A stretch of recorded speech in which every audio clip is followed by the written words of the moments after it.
Last வீடியோல வந்துட்டு different types of screen play structure என்னன்னு பார்த்தோம்ல. அதுல ஃபர்ஸ்ட் என்னன்னு பார்க்கலாம்னா ஃபேபுலா அண்ட் சூஷேட் ஸ்ட்ரக்சர்னு ஒரு ஸ்ட்ரக்சர். ஃபேபுலானா ஒரு கதை கிரானலாஜிக்கல் ஆர்டர்னா 1 2 3 அந்த மாதிரி ஆர்டரா போறது. சூஷேட்னா என்னன்னா ஒரு இன்சிடென்ட் நடக்கும், அந்த இன்சிடென்ட் எதனால் நடந்ததுன்னு சொல்லிட்டு பிளாஷ்பேக் போயிட்டு அப்படி கதை சொல்றது. சரியா? இதுக்கு பெஸ்ட் எக்ஸாம்பிளா நான் ஒன்று சொல்றேன். விக்ரம் வேதா படத்துல வந்துட்டு, அதாவது ஃபேபுலானா என்னன்னு சொல்றேன். விக்ரம் வேதா படத்தை வச்சு நான் ஸ்டார்டிங்ல வந்து இந்த விஜய் சேதுன்ற கேரக்டர் வந்துட்டு கேங்ஸ்டரா ஆகுறாரு. கேங்ஸ்டர் ஆனதுக்கு அப்புறம் அவர் தம்பி புலின்ற தம்பி வந்து கொள்றாங்க.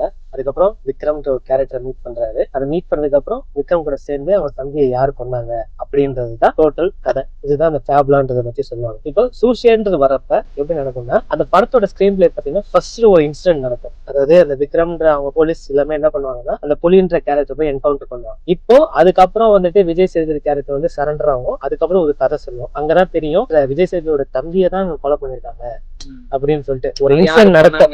இதுக்கப்புறம் அது யாரு கொண்டாங்க, அதுக்கப்புறம் எப்படி கண்டுபிடிக்கிறது தான் மிச்ச கதைன்ற மாதிரி இருக்கு. இது சொல்றதுக்கு முன்னாடி என்ன ஒரு விஷயம்னா, சினிமா வந்து கிரியேட் பண்ணதுக்கு அப்புறம் தான் இந்த ஸ்ட்ரக்சர் எல்லாமே ஃபார்ம் பண்ணாங்க.